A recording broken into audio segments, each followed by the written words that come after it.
Les gens ne changent pas leur manière de s'asseoir. Au moment où le président Laurent Gbagbo était au pouvoir en Côte d'Ivoire, la fin de la prostitution et les jeux avaient gagné l'esprit des populations parce qu'il n'y avait pas de médicaments dans les hôpitaux et la guerre, le conflit que nous avons connu depuis 2002, c'était vraiment grave avec la multiplication des RAV4. Mais Robert Bourgi vient de nous dire que sur cette période-là où les Ivoiriens avaient des problèmes, les Ivoiriens ne savaient pas où se trouver, c'était un jeu pour le président Laurent Gbagbo de corrompre. C'est la corruption, hein, de corrompre. Parce que jusque-là... Alors, chers amis, l'activiste du PDCI RDA nous présente le parcours, la biographie de Laurent Gbagbo, ex-président de la Côte d'Ivoire, et son bilan à la tête de la Côte d'Ivoire. Donc, j'aimerais que vous suivez cela attentivement. Nous essayons un peu de relever ce qui se passe. Nous ne devons pas être dans l'émotion, en fait. On fait le décryptage ensemble, en fait. Suivant donc son intervention. C'est intéressant, en fait. Aucun cadre de l'ancien FPI, aucun cadre, aucun porte-parole, eux qui aiment parler, crier, s'égosiller, comme le mouton qui bêle, ou le cabri, aucun porte-parole n'a donné de la voix pour dire ce que Maître Robert Bourgi a dit, c'est faux. C'est dit, le président Gbagbo, il a fait beaucoup de choses que nous, on ne sait pas. 3 milliards ici, 4 milliards ici, 2 milliards ici. Même à Kone Zakaria, même, il donnait même 500 millions. C'est-à-dire, lui, sa politique de gouvernance, ceux qui tuent, c'est là-bas, ils doivent parler. Kone Zakaria était un avec Soro Guillaume. Donc, quand Kone Zakaria devient le porteur de l'enveloppe, Kone Zakaria est le relais. Le colonel Kone Zakaria est le relais entre la rébellion du président Laurent Gbagbo et Maître Robert Bourgi est le relais entre le président Gbagbo et la France-Afrique. Vous voyez? Vous voyez? C'est Maître Robert Bourgi qui l'a dit. Et moi, j'attends que le PPACI fasse un communiqué clair pour dire aux Ivoiriens ce que vous entendez, c'est faux. On ne peut pas accepter ça. Et on ne peut pas accepter ça. Et on ne peut pas nous amener à accepter ça. Dites au président Gbagbo qu'on ne peut pas accepter ça. Qui fait croire aux gens qu'il est opposé à la France, il est opposé à la France-Afrique, il est opposé aux méthodes françaises. Mais il a fait 10 ans de pouvoir. La SODECI, qui a été vendue à 1 franc symbolique par Draman Ouattara, le président Gbagbo n'a même pas touché sa dent. C'est comme ça qu'on parle en Afrique pour dire aux prédateurs que l'eau que vous avez prise, l'eau que Dieu fabrique, votre taxation est en train d'écraser la population. Il est incapable de le faire. Et devant nous, il allait donner le port d'Abidjan à Bolloré. Lui, il n'est pas France-africain. Hein. Lui, il se dit qu'il n'est pas France-africain. EECI, qui est devenu CIE, il a été incapable de dire, mesdames et messieurs, c'est un patrimoine ivoirien. Il ne l'a pas fait. Comment on appelle l'aérien qui a pris l'aéroport d'Abidjan gratuitement, il l'a pas fait. Mais le président Gbagbo, il est pire que Draman Ouattara. Le président Gbagbo est pire que Draman Ouattara. Lui, il est là, il corrompt les Blancs, là, il leur donne l'argent, le pouvoir pour le pouvoir. Et je demande aux gens du pays, la guerre n'était pas à Abidjan, la guerre n'était pas à Yamoussoukro, la guerre n'était pas à Daloa. Qu'on me prouve ce que le FPI et le président Gbagbo ont fait, 2 kilomètres de bitumage. Bitumer une route là, 2 kilomètres, qu'on me le montre, en Côte d'Ivoire. 2 kilomètres. C'était la gabégie, c'était les amusements, c'était même si leur chef même va dans les maquillés, les boîtes de nuit, à la rue Princesse à Yopougon, qu'est-ce qu'on peut attendre de ceux-là? C'est ceux-là, dans la roubladise, le mensonge.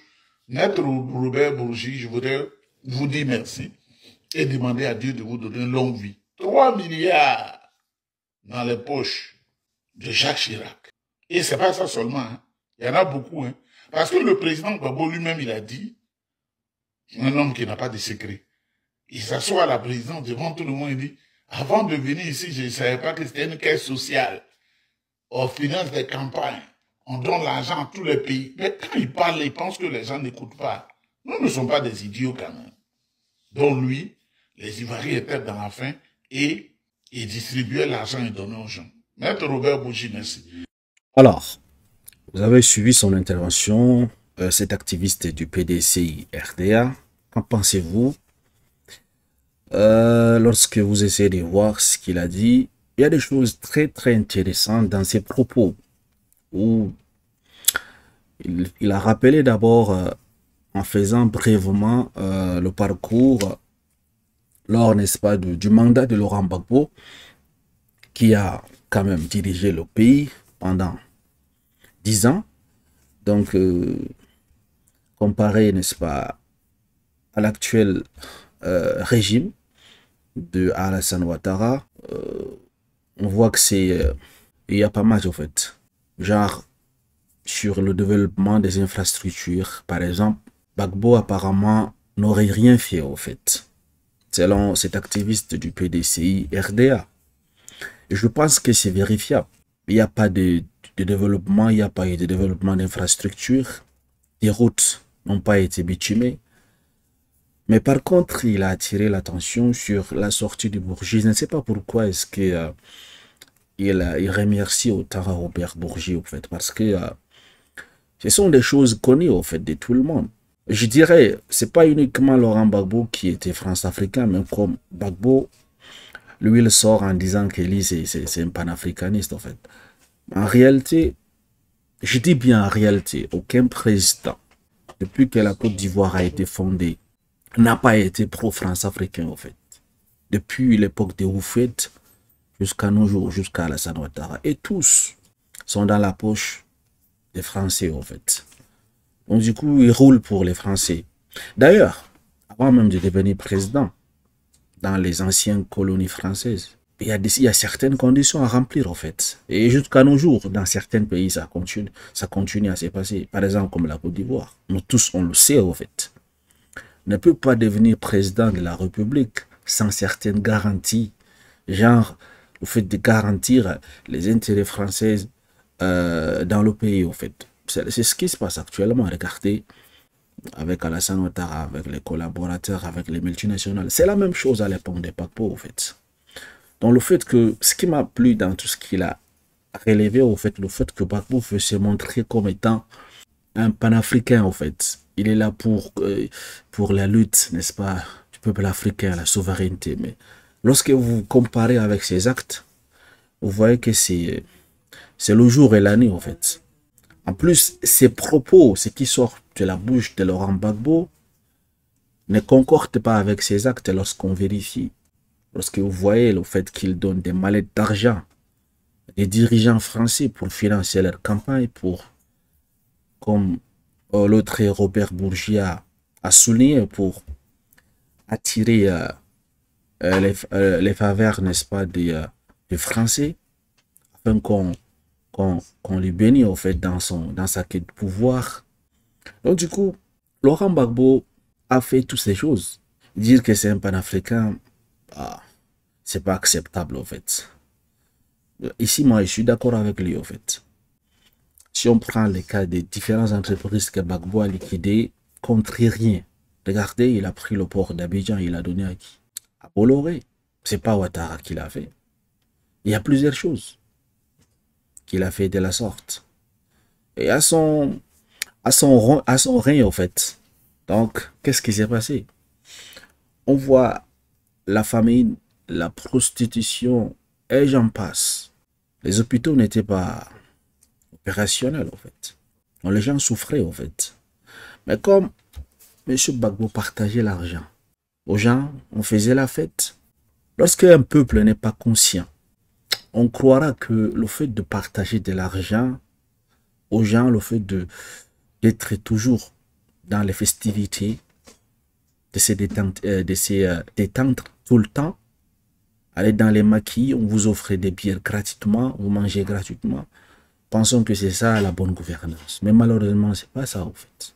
On voit un peu la différence avec, malgré qu'Alassane Ouattara travaille avec les Français, malgré qu'il contractait des dettes phénoménales, malgré qu'il asphyxie le pays avec les dettes de la Banque mondiale. Mais nous voyons quand même les résultats. Il y a des infrastructures. Et à cause de tout ce qu'il est en train de faire, vous voyez, beaucoup d'entreprises veulent venir s'installer en Côte d'Ivoire. Il y a même d'ailleurs, il y a même d'autres entreprises qui sont déjà installées en Côte d'Ivoire. Chacun se bouscule pour venir implanter son industrie en Côte d'Ivoire. Et ça serait pour le bonheur de la population qui n'est pas encore consciente de la chose. Si ces personnes viennent industrialiser le pays, imaginez-vous combien de nombre d'emplois qui vont créer dans ces pays-là. Ils vont diminuer le chômage. C'est ce que nous voulons en fait.